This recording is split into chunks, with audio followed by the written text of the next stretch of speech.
working through all of the converses. So corresponding angles converse postulate says, if corresponding angles are congruent, then the lines are parallel. Okay, so we're just flipping it. So the algebra component does not change from what you guys just did around the room. The only thing that's going to change is the directions. These problems said, here we have parallel lines, solve for x. So given parallel lines, we know that things are going to either be congruent or supplementary. Now what the directions are going to say are find the value of x that makes these lines parallel. Well, in order for these lines to be parallel, if this is 65, this angle must also be 65 because they're corresponding angles, right? So the theorem would be, well, if we know that corresponding angles are congruent, then we know that we're going to have parallel lines. So let's set them equal. So 65 is equal to 3x plus 5. Subtracting 5 from both sides gets us 60 is equal to 3x. Dividing by 3 gets us x is equal to 20. So if x was 20, this angle would be 65, this angle would be 65, and since they're congruent, then it must be true that the lines are parallel. So the algebra stays exactly the same. It's just the directions are a little bit different.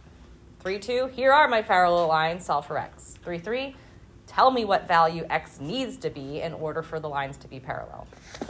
Okay, so everybody got that? Okay, so let's go ahead and get these last 3 theorems down. Again, write the shortened version or the long version of each word, that's up to you. Alternate interior angles, converse theorem says if alternate interior angles are congruent, then the lines are parallel. You can go ahead and get a jump on the next one because it's the same thing except the word exterior instead of interior. Or just copy from the board. Alternate exterior if alternate exterior angles are congruent, then lines are parallel.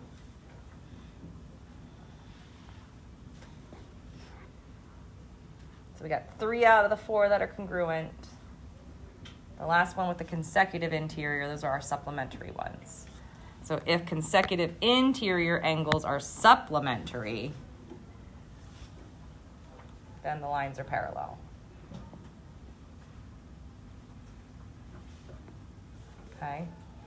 All right. So depending on what's on the left-hand side of our proof, we need to decide, do I want the parallel component to be in my conclusion, or do I want the parallel component to be in my hypothesis?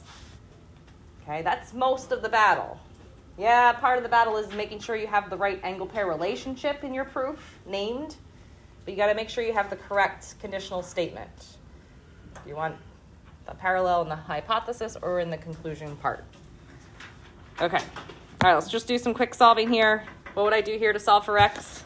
Add or equal? They're not equal to each other. Oh, yeah, okay, thanks. So 2x plus x equals 180. 3x equals 180. X equals 60.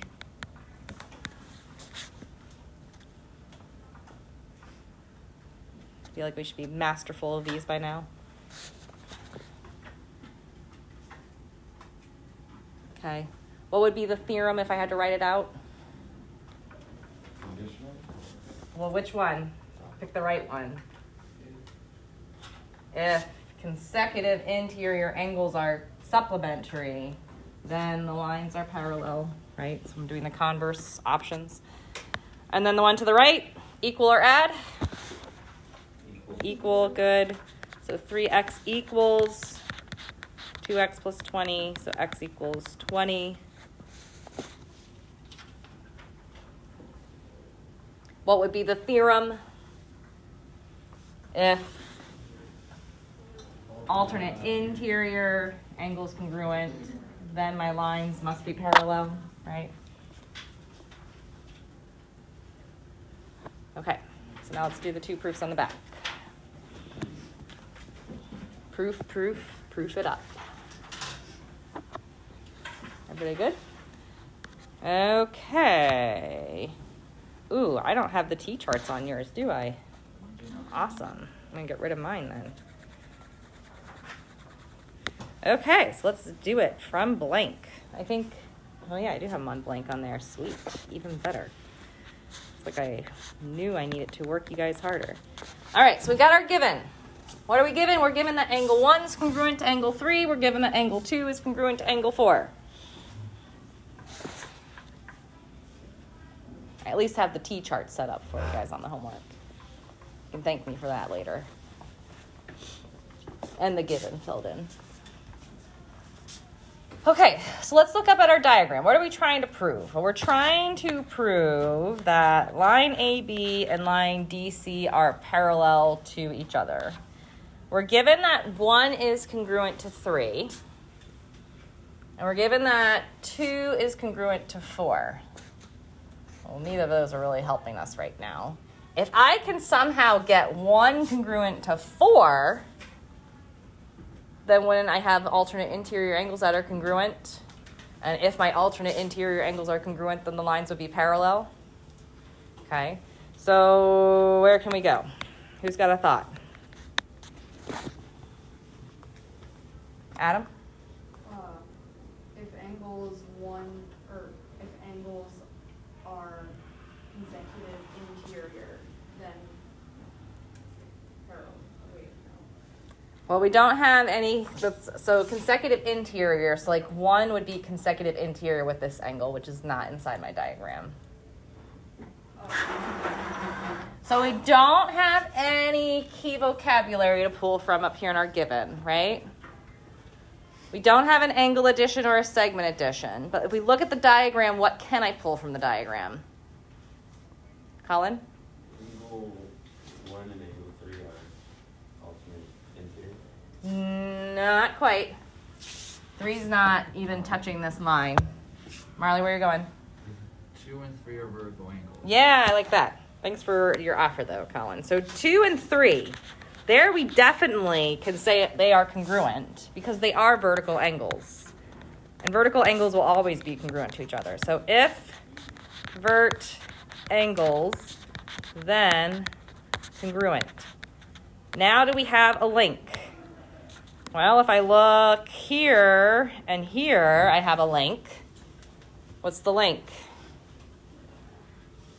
Well, they both have 2 in the highlighted green over there. So if I take out the 2 and I'm left with, and I'm going to be kind of selfish here, I'm going to put the 4 last. Well, I guess it doesn't really matter because we're proving parallel lines. So if we do angle 4 is congruent to angle 3, what property lets me do that? Transitive, good, our best friend in chapter 3.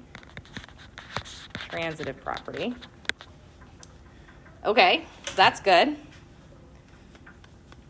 Ooh, what else? Now, I've got a 4 and a 3 here, and I've got a 1 and a 3 here. What's the link I can take out now in the red? You can take out the 3. I can take out the 3, which leaves me with the 1 and the 4, which is where I want it to get to. So 1 congruent to angle 4 with another transitive property.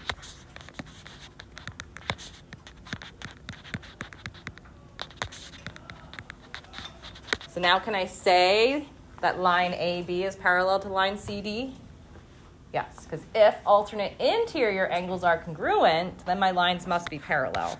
So line 5 is my prove line. So line segment AB is parallel to line segment CD. And then the theorem is if alt int angles congruent, then parallel.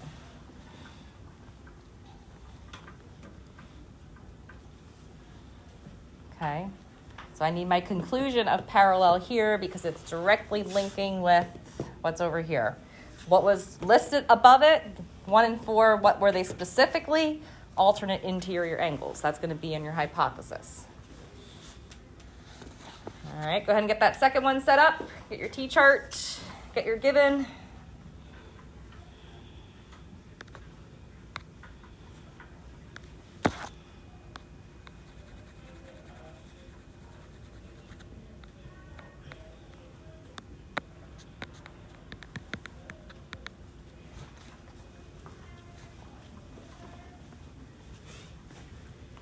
Okay, so here we are given a key vocabulary word. It just so happens to be a symbol.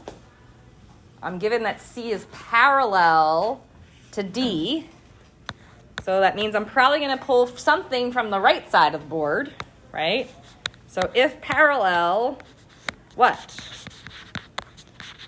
Well, let's look at what the what could be. So C and D are parallel. So what do we know would be congruent? Would 3 and 4 be congruent?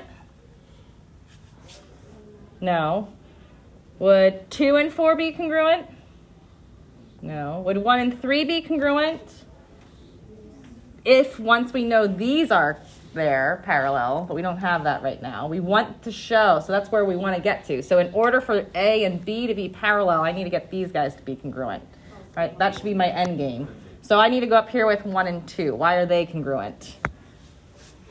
Corresponding. Perfect. Okay. So we can kind of see where we're heading here. So if parallel, then corresponding angles congruent. Oops, I forgot my then.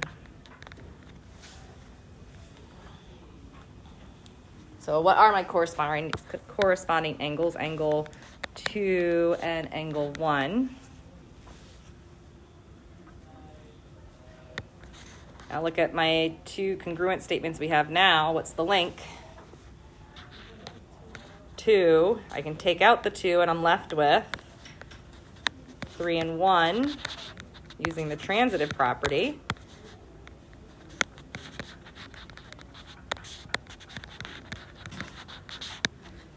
So now that 3 and 1 are congruent to each other, can I say that A and B are parallel to each other?